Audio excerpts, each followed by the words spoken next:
क्या आप जानते हैं कि आपकी एक ही जगह लंबे वक्त तक बैठने की आदत आपकी उम्र को घटाती जा रही है? जी हाँ, रिसर्च तो यही कहती है कि जितना धूम्रपान करना खतरनाक है, उतना ही लंबे समय तक बैठे रहना भी आपकी सेहत के लिए खतरे की घंटी हो सकती है। आपको भी इस खतरे का एहसास हो, आप जल्द से जल्द अपनी आदत बदलें। और इसके लिए आज संजीवनी में डॉक्टर प्रताप चौहान आपको घंटों बैठे रहने के वो नुकसान बताने वाले हैं जिनको सुनकर आप हैरान रह जाएंगे। तो आइए आज की बेहद महत्वपूर्ण चर्चा की शुरुआत करते हैं। डॉक्टर चौहान, बहुत इंपॉर्टेंट ये टॉपिक है और अमूमन हम ये भी देखते हैं कि लोग इस बात का ध्यान ही नहीं रखते। तो जो एक जगह पर बैठ के लंबे वक्त तक लोग काम करते हैं, उनको कितनी ज्यादा खतरनाक प्रॉब्लम हो सकती है? देखिए, बड़ी सिंपल सी बात है। मान लो कोई भी मशीनरी है, आपकी गाड़ी है, कोई भी चीज़ है, अगर उसको एक जगह आप खड़ी कर दें, उसको यूज़ ही ना करें, उसको चलाएं ना, उसको उठाएं ना, बिठाएं ना, तो वो तो जाम हो जाएगी। सिंपल सी बात है। ऐसे ही आप हमारे इस शरीर को समझ लीजिए, ये भी एक मशीन है, ये भी एक प्रकार से एक मैकेनिकल सिस्टम पूरा है ये, और इसको चलाने के लिए इसकी मूवमेंट बहुत ज़रूरी है। It's very important.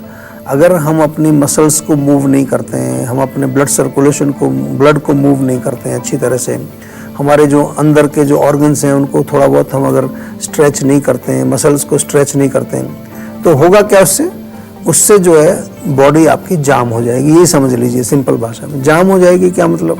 यानी कि आपका जो है सर्कुलेशन रुकेगा, आपके भोजन के जो चीज़ें चल रही हैं बॉडी में वो रुक जाएंगी, फैट बढ़ेगा, बहुत सारी प्रॉब्लम्स आएंगी। सबसे ज़्यादा इम्पैक्ट इसका आपके डाइजेस्टिव सिस्टम पे पड़ता है। बहुत सारे लोग ये कंप्लेन करते हैं। आपको भी अगर बैठने का जॉब है तो आपको ये तुरंत अपने आप को आप कनेक्ट कर लेंगे इस चीज़ से कि पेट के रोग उनको बहुत जल्दी हो जाते हैं। अग्नि मंद हो जाती है, खाना पचता नहीं है, और बैठे बैठे जो लोग रहते हैं वो फिर भी खाते रहते हैं। उनकी एक आदत और पड़ जाती है, जो बैठ के खास तौर से जो कंप्यूटर पर लगे रहते हैं लोग दिन भर, आजकल टेक्नोलॉजी का ज़माना है, उनका कहीं ना कहीं माइंड जो है वो एक एंग्जाइटी में चला जाता है। माइंड स्टिमुलेटेड होता है, तो फिर एंग्जाइटी को दबाने के लिए कुछ खाना पड़ता है। वो भी जंक फूड बहुत खाते हैं, कुछ मीठा पियेंगे या कोई कोल्ड ड्रिंक पियेंगे, समोसा खाएंगे, ये चीज़ तो ये और डबल नुकसान करता है। तो इसके अग्नि मंद होने के कारण आम बनता है, और जब आम बनेगा तो वो तो अनेक प्रकार के रोग पैदा करेगा। तो बहुत अच्छा विषय है, बहुत जनरल एक विषय है, और बहुत लोगों की ये समस्या है। कई लोग तो यहाँ तक कहते हैं जी हमारे पास ऑप्शन ही नहीं है, हमारा काम ही ऐसा है कि हमें बैठा रहना पड़ता है। लेकिन आज आपको ऑप्शन भी बताएंगे कि यदि आपका सिटिंग जॉब है तो भी बहुत कुछ कर सकते हैं आप। बहुत कुछ आज बताने वाले हैं टिप्स आपको कि कैसे आप जो है थोड़ा बहुत इस समस्या को दूर रखें, बचाएं अपने आप को और स्वस्थ रखें अपने शरीर को। और आइए आज की बेहद महत्वपूर्ण चर्चा को आगे बढ़ाते हैं। डॉक्टर चौहान, आपने जिक्र भी किया कि कई लोग कहते हैं कि हमारे पास ऑप्शन नहीं है जी, हमें तो बैठ के ही काम करना जी। है। अब मैं आपसे ये जानना चाहूंगी कि अगर लॉन्ग टाइम तक हम बैठकर काम करते हैं तो कौन कौन सी बीमारियां हमें हो सकती हैं? बहुत लंबी लिस्ट है। अगर हम देखें तो सेडेंट्री लाइफस्टाइल के साथ बहुत सारी बीमारियां जुड़ी हैं। सबसे पहले तो मोटापा है, ओबेसिटी। एंड ओबेसिटी एक अकेला रोग नहीं है, ओबेसिटी के साथ और बहुत सारी समस्याएं आती हैं। इसके साथ साथ high blood pressure, high cholesterol, heart की ब्लॉकेज या हार्ट की प्रॉब्लम्स, ये भी इसके साथ सेडेंट्री लाइफस्टाइल के साथ जुड़ी हुई हैं। डायबिटीज़ तो आपने सुनी होगी, लोग कहते हैं कि जो लोग आरामदेह होते हैं, बैठे रहते हैं, उनको डायबिटीज़ हो जाती है। स्ट्रोक जो आजकल बहुत कॉमन हो रहा है, वो भी इसके साथ जुड़ा है, क्योंकि जब ब्लॉकेज होगी तो स्ट्रोक आएगा। इसके अलावा जो है, जैसा कि हमने कहा कि पेट के रोग हैं, जो लोग बैठे रहते हैं उनका पाचन ठीक नहीं होगा, पेट बाहर निकलेगा, अफारा होगा, एसिडिटी होगी, ये रोग आएंगे। और यहाँ तक कि आप इसको बड़ा लाइटली मत लीजिए, कुछ प्रकार के कैंसर भी जो है सेडेंट्री लाइफ के साथ उनका कनेक्शन है। ऐसी रिसर्च में कहीं पढ़ रहा था कि sedentary life can also lead to cancer. तो देखिए, बहुत गंभीर इस पर आपको रहना है, बहुत लाइटली इसको मत लीजिए, क्योंकि ये चीज़ जो है केवल शरीर तक सीमित नहीं है, इवन मेंटल लेवल पर जब आप बैठे रहते हैं, मैंने पहले भी बताया कि माइंड भी आपका जो है डिप्रेशन में चला जाता है, एंग्जाइटी हो जाती है, बहुत ज़्यादा नर्वसनेस लोगों को मैंने देखा है कि जिनका sedentary, end of course metabolic syndrome, आपने एक नाम सुना होगा, उसमें कई चीज़ें बॉडी में हमारे होती हैं, वो भी सेडेंट्री लाइफस्टाइल के साथ ही जुड़ा है। लाइफस्टाइल डिजीजेज आजकल बहुत सारी हो रही हैं, वो भी इसी के साथ जुड़ा है। संजीवनी दर्शक हमारे साथ मौजूद हैं प्रदीप जी गुरुग्राम से अपने सवाल के साथ। स्वागत है आपका, अपना सवाल कीजिए डॉक्टर साहब से। समस्या मेरे डाइजेस्टिव सिस्टम बहुत खराब है। अच्छा, क्या होता है जी डाइजेस्टिव सिस्टम में? आपको जो है कोई गैस बनती खाना है, खाने के फाड़ा बाद होता है, गैस बनती एसिडिटी है। होती है? क्योंकि डाइजेस्टिव सिस्टम बहुत बड़ा है, तो मेरे को स्पेसिफिकली बताइए क्या तकलीफ क्या होती है?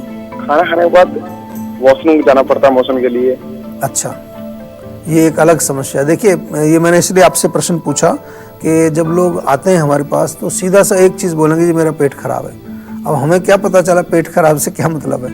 कम से कम 20 चीज़ें हो सकती हैं। तो आपने कहा कि खाना खाने के बाद आपको टॉयलेट जाना पड़ता है, तो ये एक जो लक्षण है, ये हमारे यहाँ आयुर्वेद में हम इसको आम के साथ ही जोड़ते हैं। और आम जब आपकी आंतों में चिपक जाता है तो क्या होगा, एक बार में आपका मोशन क्लियर नहीं होता। सुबह आप जाएंगे जरूर, सुबह उठ के जाएंगे, लेकिन वो पूरा क्लियर नहीं होगा। फिर आपने नाश्ता किया, फिर जाएंगे, फिर लंच के बाद फिर जाना पड़ेगा, दिन में हो सकता है बीच में भी जाना पड़े। कई लोग तो 4-5 बार जाते हैं। और कम से कम आपने इसको थोड़ा सा नोटिस किया और इसको समस्या समझा। बहुत सारे लोग तो ये समझते हैं कि मेरा सिस्टम बहुत अच्छा है, मैं तो जैसे ही खाता हूँ तुरंत जाता हूँ। उनको लगता है कि मेरा सिस्टम बहुत बढ़िया काम कर रहा है, उनको पता ही नहीं है कि ये कोई बीमारी है। तो अच्छी बात है, अच्छा प्रश्न आपने पूछा, आपके माध्यम से और लोगों को भी हम शिक्षित करते हैं। तो एक तो अपना जो है खाना पीना आप जरूर ठीक ध्यान दें, उसमें कोई गरिष्ठ भोजन ना करें। आम पाचक चूर्ण बहुत बढ़िया फार्मूला है इसके लिए। आम पाचक चूर्ण फार्मूला मैं बता देता हूँ, बना बनाया हमारे यहाँ मिलता है, घर में भी बनाना चाहें तो आप। उसमें आपको क्या लेना है, केवल 5 चीज़ें हैं। सौंठ, जीरा, धनिया 10-10 ग्राम ले लीजिए, सौंफ 20 ग्राम और पुदीना सूखा हुआ 20 ग्राम। ये जो है 5 चीज़ें मिला करके चूर्ण बनाइए और इस चूर्ण में से 1-1 चम्मच भोजन के पश्चात गुनगुने पानी से आपको लेना है। लेकिन ये तो एक आपको कनेक्ट किया हमने जड़ी बूटियों से, आयुर्वेद से। इलाज के लिए औषधि लेनी पड़ेगी, दवाई लेनी पड़ेगी, और दवाई के लिए डॉक्टर से परामर्श लेना पड़ेगा, क्योंकि हर पेशेंट अलग है। जो आपके लिए दवाई बनती है वो दूसरे के लिए नहीं बनेगी। आयुर्वेद में यही सिद्धांत है और जीवा में हम इसको स्ट्रिक्टली फॉलो करते हैं। हर पेशेंट की एक अलग पैकेज बनता है आफ्टर कंसल्टेशन। तो कंसल्टेशन करें और अपना रोग जो है जड़ से बिल्कुल ठीक करें आयुर्वेद के माध्यम से। नमस्कार, मैं हूं मानक गुप्ता। अगर आपको हमारा ये वीडियो पसंद आया हो तो इसे लाइक और शेयर जरूर करें, और हाँ, हमें सब्सक्राइब और फॉलो करना ना भूलें, ताकि आप देश और दुनिया की कोई खबर मिस ना करें। तो जुड़े रहिए हमारे साथ और देखते रहिए News 24।